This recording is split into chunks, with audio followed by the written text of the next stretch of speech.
Ball first and 10 at the 12-yard line of the Seahawks. Sean goes right, has a cutback lane, and he does. He's across the 20, the 25, 30, 35, 40. Here he goes. Are they going to catch him? 40, 35, 30. Touchdown, Seahawks! 12, they're bringing the trophy home. Your Seahawks, Super Bowl 48 champions. Holy catfish! Baldwin's going to throw back to Russell. He's got it! Touchdown! Seahawks! Are you kidding me?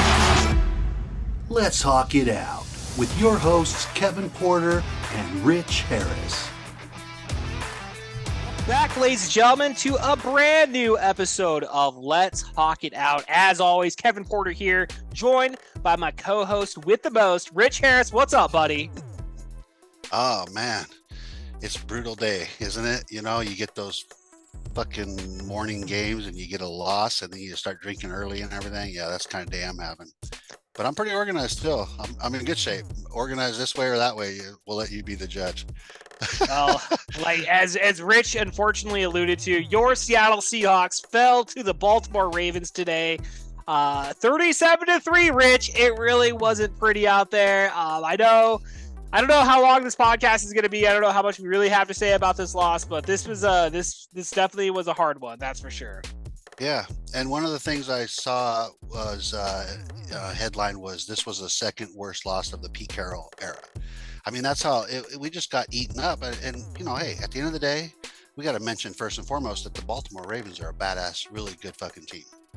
So we can't discount ourselves in that respect, but we should have at least held our own a little bit more than we did, and unfortunately we didn't. So it's just, you know, it's not as of a stinging loss as some of the other ones, like that first one we had against the Rams, because Baltimore's, like I said, really good, but otherwise we didn't really answer much, and they just railroaded us, I guess, lack of better words.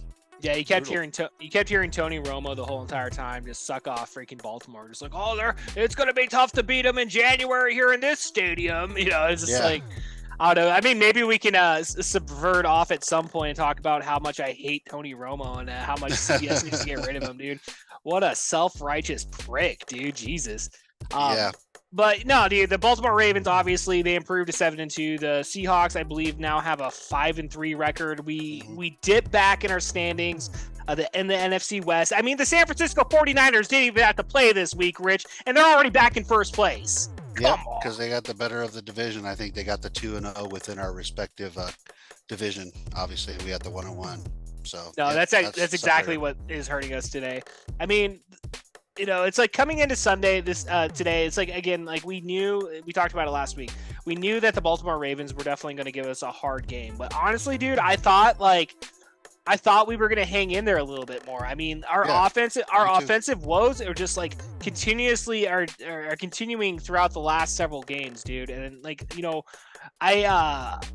you see Gino out there, him just in his, and again, like maybe we'll get into it and try to break down how he's playing right now, but it wasn't good, Rich. It wasn't really good. It's about the same. I'm seeing him doing the one reads. I was even showing my wife, I was like, watch him. Just watch his head when he hikes the ball, and even on the replays, like cue in on that and watch it. He just goes and he's looking at one guy. He's not doing this and looking at, like we're talking about the progressions, right. And they're keying in on him. And then not only that, I don't know what's going on with him. You know, I'm a fan of Gino. I'm a big fan of Gino coming back last year, everything. I'm a big fan of him not having a sophomore slump and whatnot. But right now, I'm starting to wonder. And even tonight, I'm not the one that naysays Gino, but I was starting to say, okay, if we're going to lose this bad, give Locke some exposure. Right. You know, if we're already going to be losing, because you could see that they started putting in their secondary guys. They put in their secondary quarterback. It was clear it was fourth quarter. They had way too much points on us, and they kept even tacking them on. We put in our secondary defensive guys. It was showing that our coaching was like, hey, give these guys some exposure. The writing's on the wall.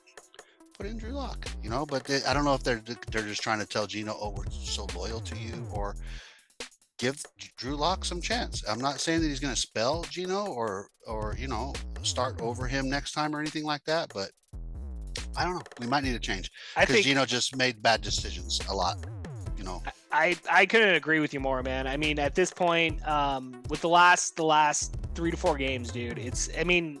We talked about it last week. There was really no reason why we should have beat the Cleveland Browns outside of our offense, coming together at those last, 2 minutes and, driving it down for a miracle win, because our defense can only do so much. And as we saw today against the offense of the Baltimore Ravens, Lamar Jackson was only sacked one time for an 8-yard loss. I don't know, dude. It's like, again, we knew coming in it was going to be a tough game, dude. But and again, your defense, because the first half of that game, we were in it the whole entire time. We drove them. It was a battle of defenses right off the bat, dude. If our offense could have just gotten in sync a little bit, again, that's the thing that sucks about a lot of these losses. Is we were either in it till the end or we had chances to be in it, but we failed to take advantage of the opportunity. And it just sucks to see your team lose like that. Yeah.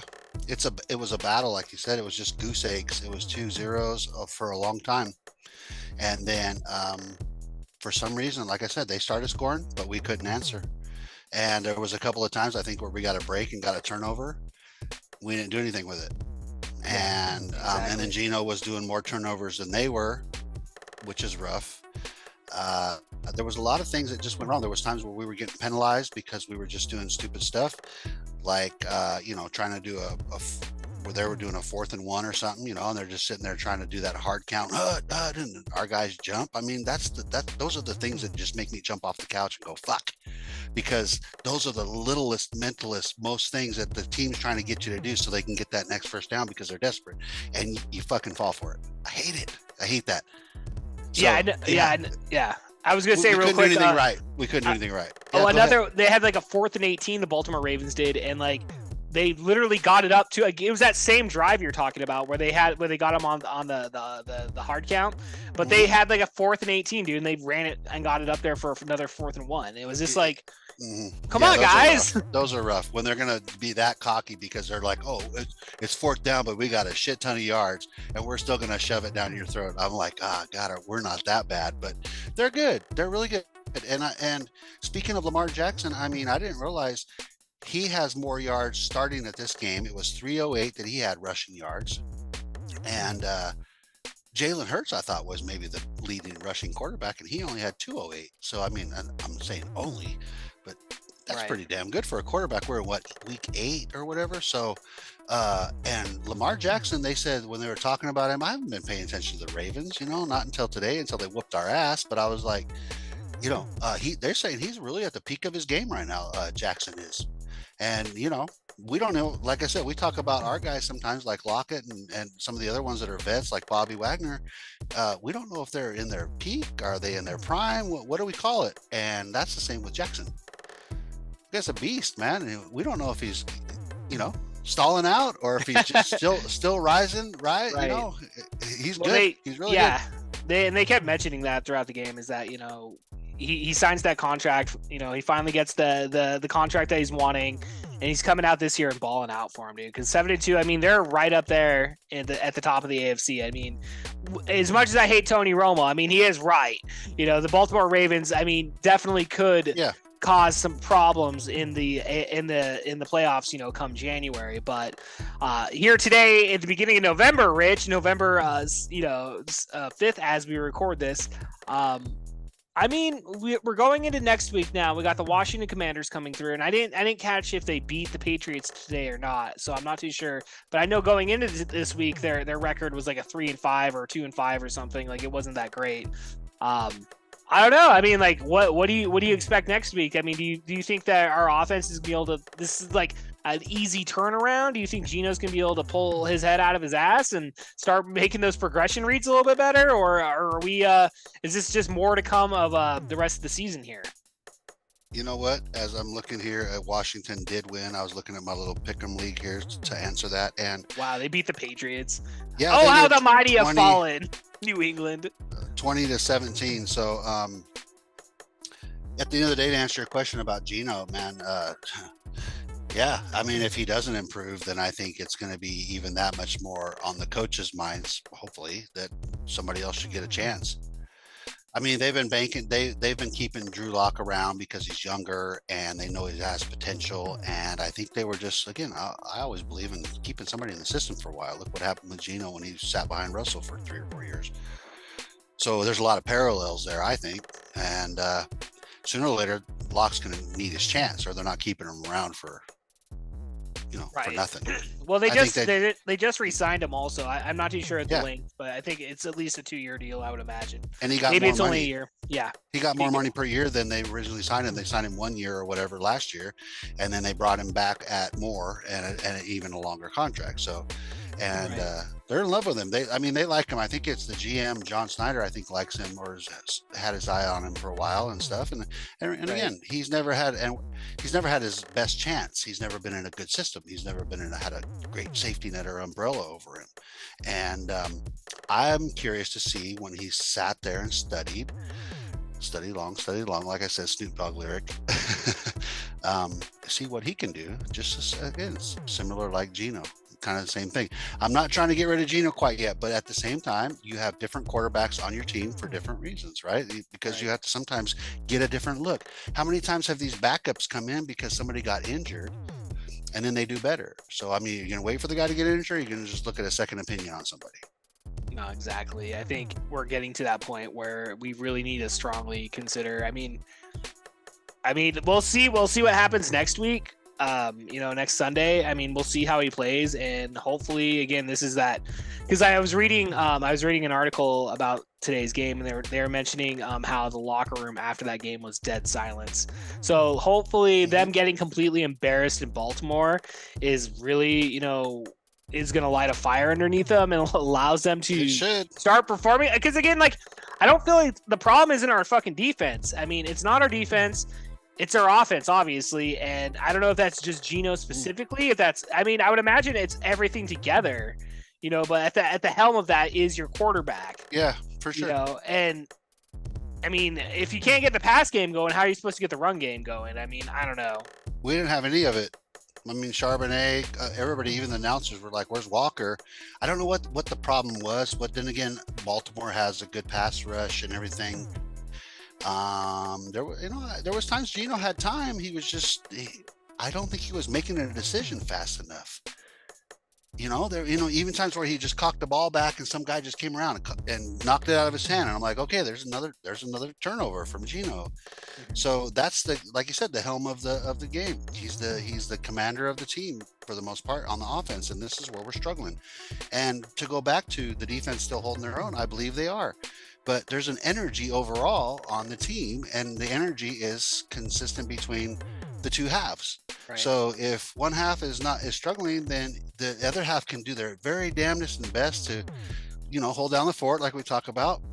But if the other side continuously doesn't do it, or they're getting exhausted and doing everything they can, we're hanging up this fucking sheetrock as we're building this house. You guys just keep ripping it down. It's just sooner or later you're going to go, I'm going home. That's a good point. That's a very good point, Rich. Counterproductive, Yeah, I mean, that's prime example today of what today was. I mean, the defense gave them 2 turnovers, two fumble recoveries, right? We didn't do nothing with it. They didn't do shit. The offense, Geno and them, they didn't do shit with it, and I can understand that being very frustrating. And I mean, hopefully most of these guys are all like, team first, going to give it my all every single play. But, as the season winds down and gets longer, I mean, yeah, the options of playing a little bit, starting to think about what's going to happen in the future, especially if we're not going to make it into the playoffs, or, that's not where we're heading, or at this point, I don't know. But yeah, guys will tend to slow down a little bit and maybe not putting 100% in every single play, which, I mean, I guess, it sucks for us fans, but I mean, that's the way they play the game, though. Those are good points, because we're getting to the point where we're starting to get into that middle part of the season. We are in the middle part of the season, and this is those areas where you're going to define whether you're going or you're not going. And every game is always important, every single game. Don't get me wrong, but right now, they're more important than ever, because the decisions are going to start being decided, and you got to have that identity. If we don't have that identity that we're looking for to head into the playoffs, then again, we might just start thinking about how we're going to start focusing on next year. We don't wash our hands with nothing. That's not how the Seahawks are, or how the Seahawks fans are. But you don't want to get left behind. I guess that's the way of looking at it. Just Yeah. don't get left behind. I Stay mean, with the pack. the commentators, I mean, constantly Tony Romo, he's on the play-by-play today, and he's all like, "Oh, it's 3rd and 11. This is where the Seahawks need to define their season legacy and blah blah blah and all that, hoopla that he spouts out every single game." But I'm sorry, man, I can't listen to Tony Romo every single week, dude. God forbid that we ever were a strictly CBS. He can stick to the Corona commercials, but really, because, and I'll bet you anything, if we were winning, he'd be like, "Oh my God, the Seahawks are so forgotten about. They're up there in the Northwest. I love it when we go broadcast up there." He'd have a different narrative.